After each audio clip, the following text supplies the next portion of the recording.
investigators Mike Evans and Casey Pyne with episode 222, Three Little Ducks of Spy Curious. And below us, you can see a reference to Dr. Warren Doudle, who was at our Investigations Uni program less than 10 minutes ago. So we're promoting his books this week, so you can Google him and see all about his books. Casey, how are you this week? Yes, very good. You've been busy. I have. It's been an exciting week. Good. You're going to tell us all about that later on? I sure will. Okay, people, this week we've got G'day Xavier. How you going, mate? Great to see you. Type hashtag spy. G'day, Joy. Type hashtag spy in that chat, people. You might win. Oh, wow. Well done, Joy. Joy is on it. Joy, you got the books. Well done, Joy. Hi, Freddie. Hey, Freddie JR, how you going, mate? Freddie has got his coffee mug and he got a key ring. We're out of key rings now, so if you type hashtag spy in the chat, you might win that cup of coffee. Good on you. G'day, Colin. How you going, buddy? Yeah, we just had a lot of fun over in Investigations Uni. Warren's a champion bloke and really enjoyed having him on. Today I've got to cover a very serious subject. It came out this afternoon that some surveillance operatives' work in New South Wales, Western Australia, Queensland, Tasmania and Victoria was deemed by some police as to be not compliant with the rules of evidence and be illegally obtained evidence with the video that they've been taking. And I was asked about that. And of course, as usual, when I'm asked a difficult question, I go straight to Patrick Flynn. And 2 years ago, we made a video on the subject in relation to what they were worried about. And I am going to play that today. It goes for 5 minutes long. It'll alleviate your worry about illegally obtained evidence and give you an example and a quote of the case law it involves. Now, just because someone's a police officer, it doesn't mean that they're a lawyer or a barrister that knows the law. So you don't have to accept what they tell you on an off-the-cuff quiff in relation to your work as a civil surveillance operative. They're two different words, okay? And the case law is very clear on the matter and it applies equally all around Australia. So stay by for that and type hashtag spy in the chat. So we got asked a question this week, and I thought a fair question because it relates to every other industry. And the question asked was, just curious if you know any private investigating businesses which would allow a day's work experience prior to committing to the Certificate 3 in Investigative Services study. That's not a bad question. If you're going to go and work in office admin or carpet laying or buttery guard breeding, you can have a day's work experience anytime. Why can't you do it as a civil investigator or a private investigator? Well, you can't. Investigation agencies have agreements for privacy and confidentiality with all their clients. So their clients might be corporations, insurance companies, banks. It could be anything, schools, education department, health department. They don't want someone who is unlicensed going anywhere. G'day, David. How you going, mate? Previous winner of a coffee mug. I know who you are. Great, mate. Good to see you. Always bright now, Friday, buddy. So basically, I've completely forgot what I was just lecturing everybody on, but you have to have a license in order to go and interview people, conduct surveillance on people, obtain people's files and get people's information because it's confidential. Now, you don't want anyone that's unlicensed and not checked by the police coming near your health records, your pay records, your statements, your reports, your photographs that you've taken or done, your CCTV. G'day, Chantel, good to see you.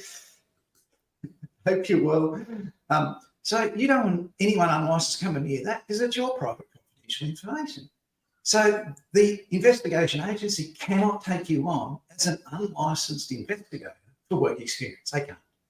They can't show you examples of their work. No, can't do that. Darren. Hey, Darren, how you going, mate? I don't know why it doesn't pick up Facebook sometimes.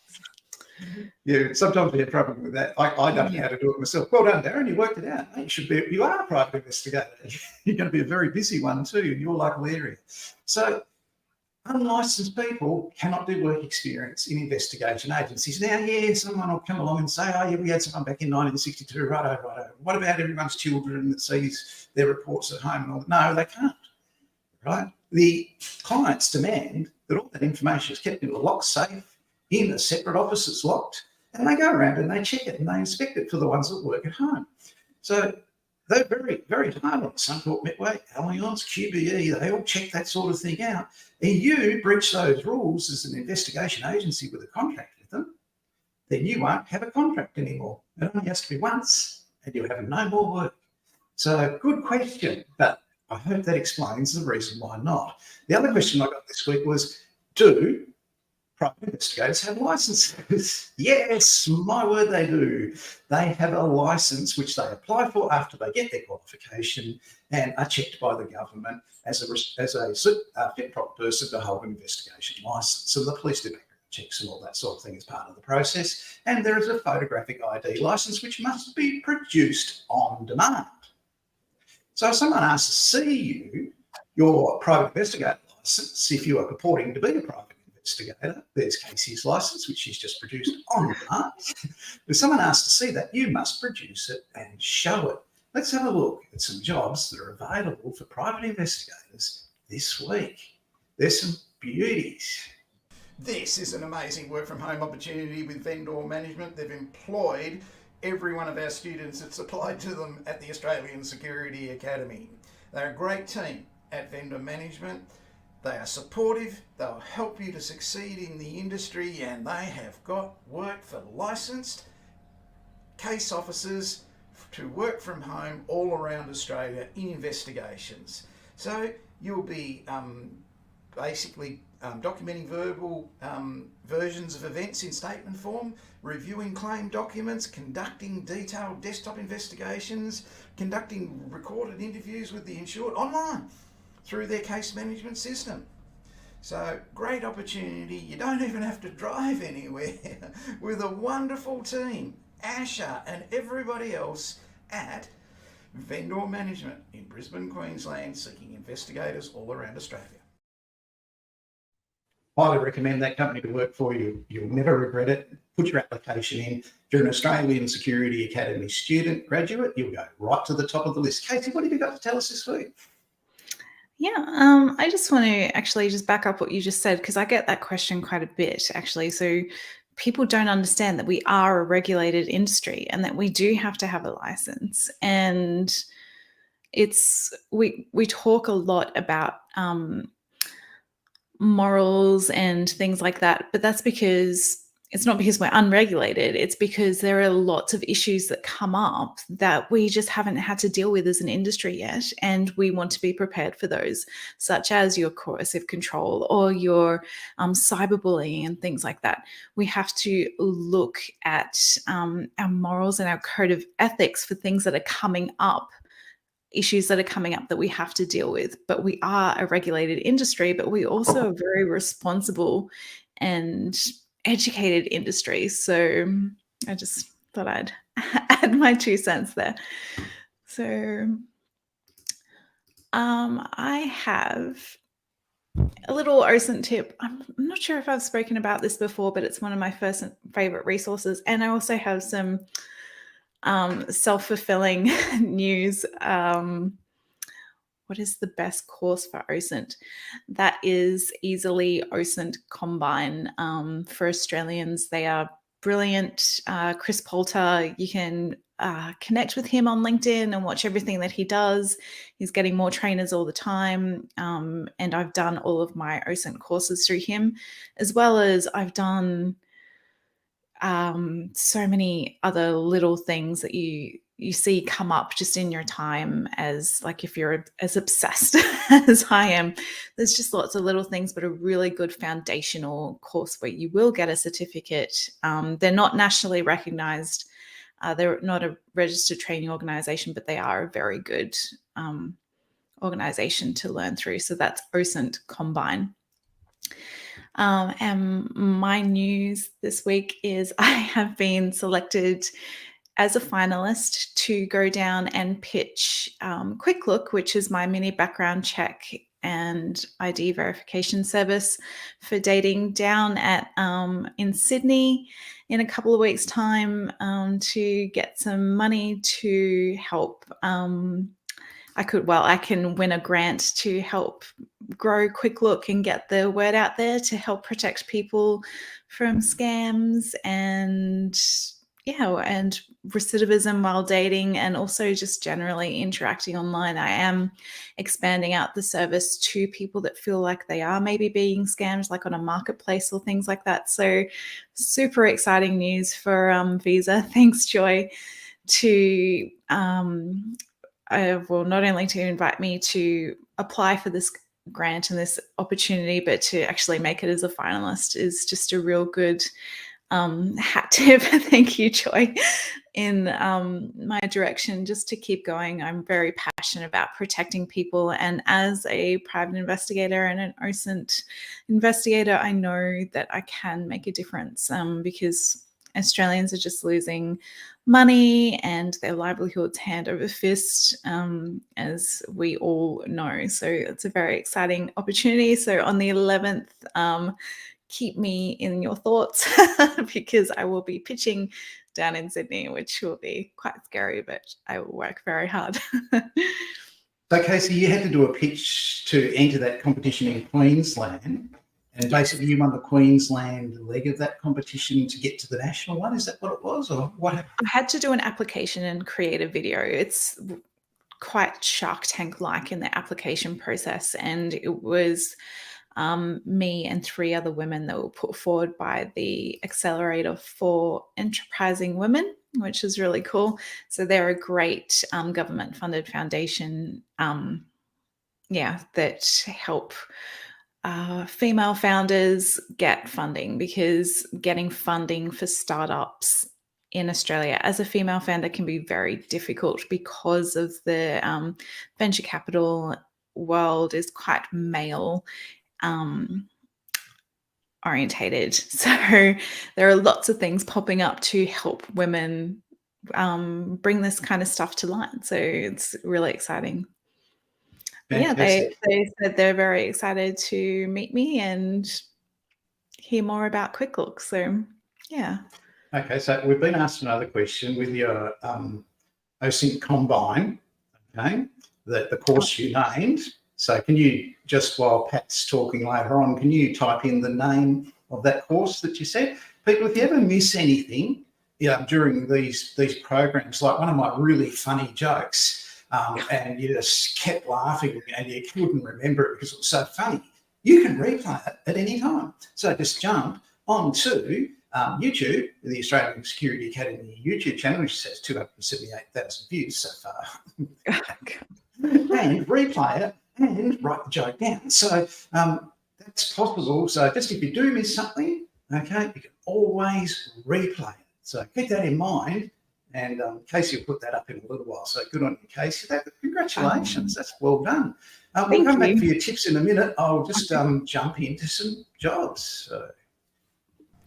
Clarity Investigations are seeking factual investigators anywhere in Australia. Doesn't matter where you are, they want to engage you. Since January 2023, Clarity Investigations have engaged and put on 23 Australian Security Academy graduates, and they're looking for more. So if you want work as a licensed factual circumstance investigator, get in touch with Clarity. You will not go wrong with Matthew, Vince and the team at Clarity Workplace Solutions. What a great opportunity. They've employed over 20 people just this year, all right, so far, and now they want more. So get in touch with them. Don't miss out on it. You're Australian Security Academy graduate. They want you. So that's very important. Other things that have come up this week in the news, this one was a real standout for me. These ladies committed fraud against the NAB Bank over an extended period of time. They were both in it together. And yesterday they got sentenced to 15 years imprisonment for their fraud. It's huge. Now, you get 14 for murder. They're going down for 15, and they didn't murder anyone. This is pretty significant. Now, yeah, you can't do what they did, but it seems to me one heck of a big penalty for something that other people have probably done in a similar fashion and haven't got anywhere near that kind of sentence as a result. But I'll tell you what, if you're thinking about committing fraud, that has just sent a strong message out there to the community in Australia. Each week, people, we have Investigations Uni for our Australian Security Academy graduates. This week, we had Dr. Warren Doudle in it, and it was broadcast to everybody generally because he's come out with 3 books that are very important for people that do investigations. So why are risk management books important for people that do investigations? Well, investigations are the reactive part of risk management. You react by later on going and interviewing the people that witnessed the accident, and when the claim comes through, that's what you're doing. Risk management, now I know who that is. There you go. Risk management is the preventative side. So if we didn't have a preventative side to investigations, we'd have 20 times the investigations we've got. So when I started investigations a long time ago, most of the injuries were physical injuries to people's backs, arms, legs, lifting, that sort of thing.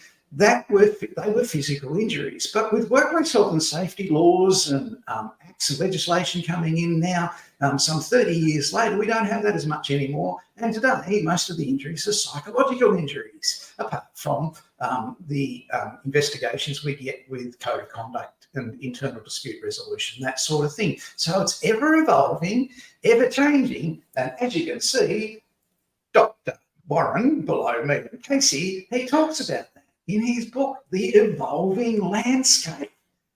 And it really helps you as an investigator to have knowledge of how that's looked at. Because you're going to be asking organisations, do you have a workplace health and safety committee? How often did they meet? Have you got records of that? And that's where your understanding of that is going to come from quite more quickly by reading this book. So keep that in mind. I said to people at the end of that Investigations Uni program today, this is worth $1 million to your future career, for you personally, in value over the next 5 years. What's in that book, the knowledge. And it's going to cost you less than $106 to buy the hard copies or $50 to buy the Kindle version. So not a bad deal. All right, so one more job before we come back to Casey's tip. Here we go. What's this one? I think it's surveillance this time. Everybody's favourite subject. Find it. Here we go. Quantum Corp in New South Wales are seeking 3 surveillance investigators to conduct surveillance investigations in New South Wales. You'll need to be licensed and experienced in surveillance, have all your appropriate vehicles and equipment, willing to take direction. You better be willing to start at 4 o'clock in the morning some days, have initiative, be computer literate, willing to face a challenge, not run away from a scary situation, and work well in a team environment. You must have good time management skills. All investigations are limited by time. There's no such thing as what you see on TV, an open-ended investigation that can go forever and a day without a conclusion. No one pays for that. So this is a great opportunity with Quantum Corp and your surveillance manager Kylie to support you. Don't miss this one. Apply to Quantum Corp today. Yes, a great opportunity for Kylie down at Quantum Corp. Very well established organisation and great supporters of the Australian Security Academy at Quantum Corp. Hello everyone, I know you watch the program. Casey, you got an OSINT tip for us? Yes, I do. And I actually took a screenshot of who I was talking about. So I just took this of Chris's LinkedIn profile. So, and that's what his company is called, OSINT Combine. He has a lot of little online courses that you can do that come up. He also has the online courses that you can do. There's the social media course or the advanced course, and a whole bunch of others. And he also has the OSINT Symposium, which will be coming up, I believe, in a couple of months, which I highly, highly recommend. I've been every year for the last, 2 or 3 years. He gets in great speakers, some very talented OSINT investigators and analysts in Australia, and a lot of ladies as well, who they are just phenomenal. And follow him, keep an eye on what he's doing, what they're putting out there, and you'll see all of his teachers and the people that work for OSINT Combine come up as well, and then you follow them, and they just share information all the time. And this is on LinkedIn. So I said this last week as well. If you're an investigator or an open source intelligence investigator, a surveillance investigator, any type of investigator, LinkedIn is an invaluable resource. It's where we all kind of hang out. It's where we share information, whether it's compliance information or spy curious or just like thoughts or wins. It's a fantastic place for our community. And now my tip. Yeah. Can I just interrupt for 1 second? Sorry. Yes. Everyone's really excited about the 11th, and the question is, will it be broadcast or what's going to happen? No, it won't be broadcast. So, thank you so much. It won't be broadcast, not to my knowledge. I'm still yet to find out the specific details. They've already sent me my flight, so I'm definitely going, but how long I have to pitch for. And it's only in a couple of weeks, so I don't have too long to prepare, but I know my stuff inside and out. It's one of the handy things is that coming from this background, and it's just a testament to being an investigator as well. Like, I wouldn't have come up for this if I didn't see a need as an investigator to help people and then try and figure out a solution.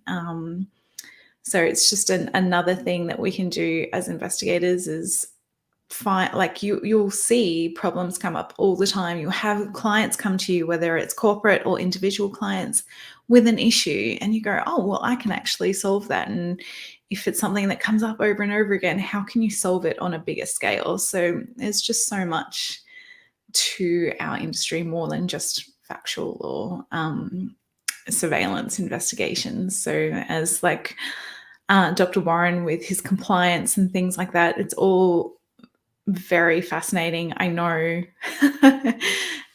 wear a body cam. Yeah, wear my PPE. I'm banning him. That's not enough. PPE. Hilarious. We're trying to put on a serious program here. I will definitely let you know how I go, and if it's recorded. I can only imagine it's going to be a couple of minutes. So, but yeah, I'll definitely let you know how I go. It'll I should have finished by the time Spy Curious ends. By the time Spy Curious starts on Friday the 11th. So I'll be in Sydney, but Mike will be able to let you know how I go. So yeah.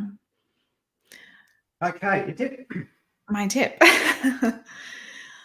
So this is I think I didn't capture the actual link, but if you just Google OSINT jobs, I think it's just osint-jobs.com. This is a fantastic newsletter that I get to my inbox. This is like one of the only newsletters that I get to my inbox once a week that I actually open, because not only, I know it says OSINT jobs and they're mainly overseas jobs.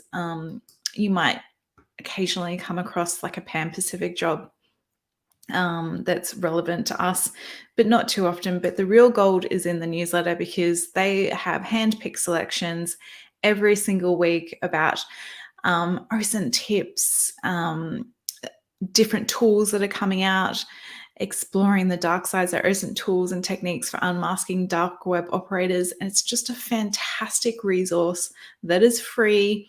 And they do such a phenomenal job with curating this stuff. And I love looking at it every single week. People ask me, how do I come up with a new OSINT tip every single week? This is a big part of it. like the threads thing that I did last week, just because we live in such an evolving time when it comes to digital presence and digital like social networking providers, and new ones popping up, new rules that are coming in place. And so we're having to constantly pivot, look at ways at how we can get information, get larger images, all things like that. And this is, a really good resource. I cannot recommend this enough for those. Just like I do every week with job vacancies and news and interest and funny jokes. And yeah, I understand. Exactly. And Evan confessed to being the person that made that smart comment before. Okay. And then they're saying that the number of us are not showing up on the screen. Sorry, Darren. I really apologise for that, mate. But I've got the message about your spy. I'm actually going to open up a fast lane for complaints. So if you've got 35 complaints or less, you'll be able to go through that lane and you won't be held up behind all the other people complaining. It's not you, Darren. I know that, mate. You're oh, dear.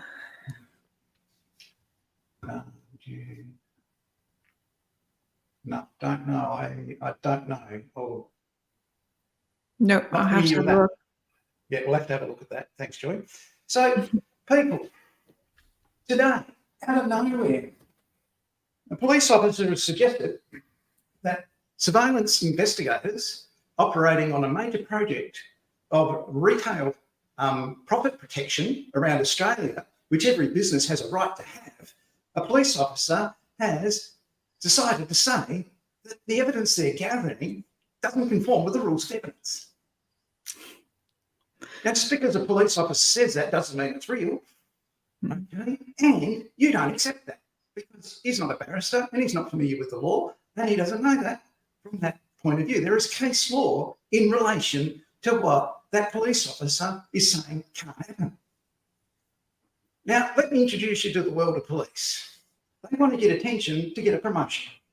That's it. All right? So that's how you get promoted, and you get promoted and you go up the ladder of success and pay rise, and the higher up you go, the less work you have to do. So you get that by making stuff up. And in this case, totally wrong. This, what you're about to watch, is about recorded conversations. Now, when you're recording conversations, there's rules in every state and territory. This isn't about optical surveillance. The complaint about the surveillance investigators is about optical surveillance. But this case law you're about to see applies to optical surveillance. Now, when the police officer, who is unqualified in the law, not a barrister, not a solicitor, says this doesn't conform with the rules of evidence, I want to be promoted to inspector because I just found this, I need a medal, right? Think like police, okay? Doesn't apply.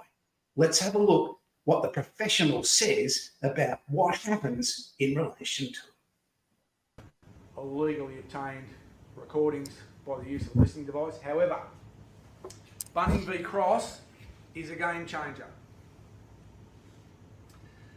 Bunning v Cross says that improperly or illegally obtained evidence does not inherently render it inadmissible. However, the ruling confers upon a judge a discretion to reject it. The ruling of the High Court of Australia in this case has been formulated as an exclusionary rule. Namely, it places the onus on the accused to prove the misconduct and the justify to have the recording or the evidence excluded. So it throws it back on the person who's done the wrong thing for them to justify why it should be excluded. So it's not straight up, illegally obtained evidence is not straight up struck out and not used. You can get the judge to make a ruling and actually have illegally obtained evidence introduced into a court case. So the next part is here, this sort of explains it a little bit more. In civil and criminal proceedings,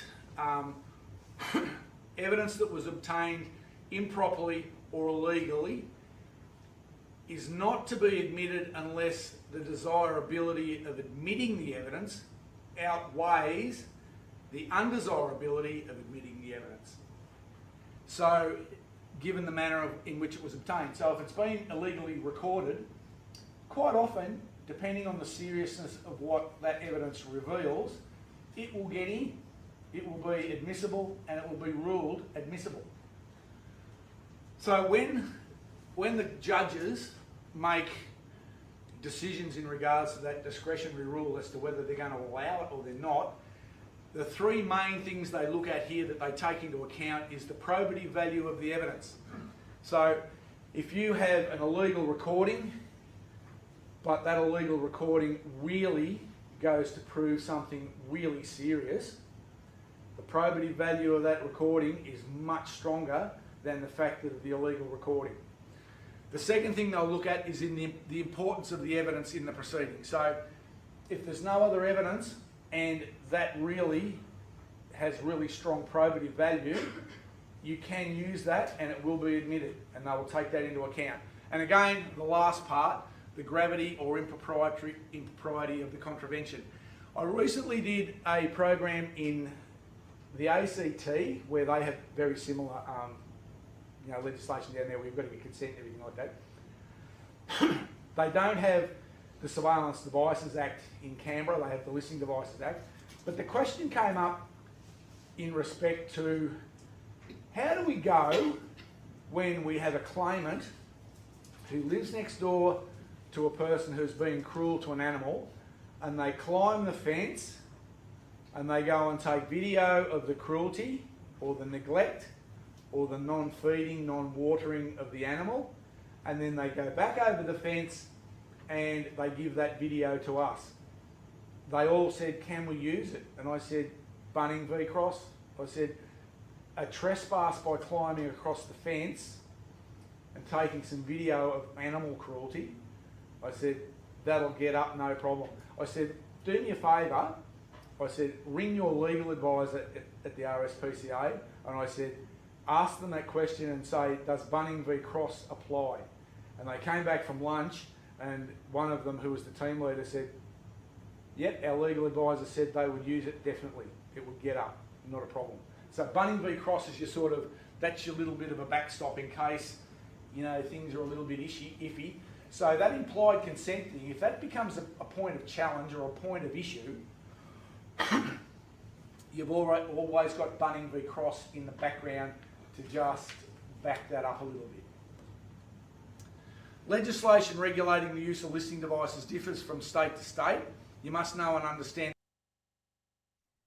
So basically, what I'm saying is tax-paying corporations who employ people and pay their benefits and pay their tax and pay the tax of public servants and police have every right to have their profits protected and not interfered with by the opinion of one or two police officers who are not qualified in what they're giving their opinion on.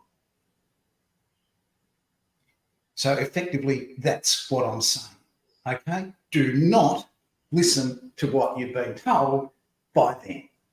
If they were right, every armed robbery in a bank that was recorded by CCTV for the last 100 years, well, maybe probably not 100 years, I mean, it might be a little bit, and every one of them where the criminal was convicted wouldn't count. Think before you speak, police officers. This is the real world. Okay, so that's that part of it. We've got a copy mode giveaway. You've got to be an Australian resident. You have to PM me your postal address within 24 hours or it jackpots to next week. Let's see if we can get it right. First time this week. Here we go. And Casey's going to tell me when she can see it. Yep. Can you see it? You can. Okay, here we go.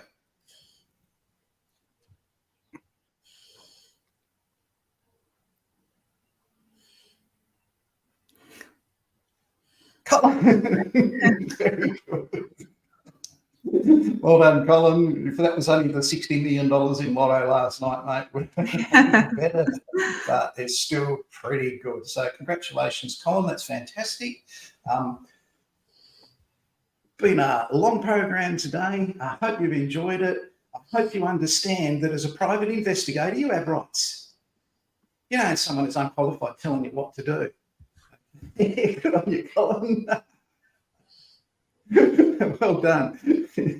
Okay, so if you're a member of an industry association and someone's given you the heavies about stuff like that, this is what we exist for in this program. And that industry association, told you before, 11 new members last night of that industry association. Okay, so we're growing. We're way over the 400 members mark now, way over it. Okay, genuine investigators, highly trained and qualified. You saw the name of the person below me here. People say only beginners study with Mike Evans. Yeah, well, I guess he was a beginner 23 years ago, now got a doctorate. Has three other students have, and there's several people with doctorates studying our programs, like barristers and detectives and other people as well. So we fit the range of emerging, established and intermediate investigators in that industry association. Getting heavied by the police or licensing about something, you're a member of that association, we use our knowledge to support you, which is pretty good. So we've had a lot of fun this week. Don't forget to get online and grab those books. You won't regret it. And congratulations, Colin. PM me your postal address, mate, where you want that mug sent. Should be there by Thursday next week by Express Post. It may not get there till Friday, depending on Express Post and how busy they are. Thanks, Casey, for sharing all that with us. And you will keep us updated as you go. I will, yeah. Yeah, we also know there's a little bit inside that there's some bigger things happening. We can't tell people yet, but that's in Casey's world, and we'll mention that in future episodes to come. Yeah. So many things happening. It's very exciting. Yep. Excellent, Xavier. Look it up, Xavier. It applies in Victoria too, mate. And you got Dr. Warren's books. Oh, he'll be very appreciative of that, Xavier. Yeah. And I'll tell you what, Pat and I are only discussing you, Xavier, and how you take things on board and apply them. And anyone that takes their feedback on board as an investigator, applies it and rises to the occasion is going to be enormously successful in this industry. And Pat's given me several examples of his feedback to you in relation to that. Congratulations, buddy. We'll see you next week, people. Thanks very much for watching. I've got to go out in our usual way. Don't forget, on Investigations Uni coming up next week, we've got The Right Mindset. Very popular last time we did it.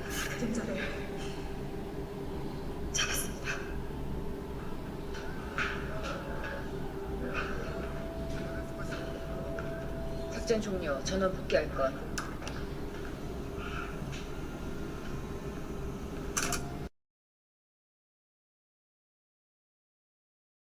Yes, that's how every investigation agency in Australia ends their week. Thanks for saying goodbye, Freddie. Thanks, Colin, mate. Yeah, that is a good one. Keeps coming up, that question. Good on you, Joy. Have a great weekend. Thanks for watching, everybody. Casey, I hope you have a great weekend. Stick around. I have to talk to you after the program, okay? Yep. Have a great weekend, everyone. Yeah, we've got comments pouring in. We'll see you next week. Thanks for watching.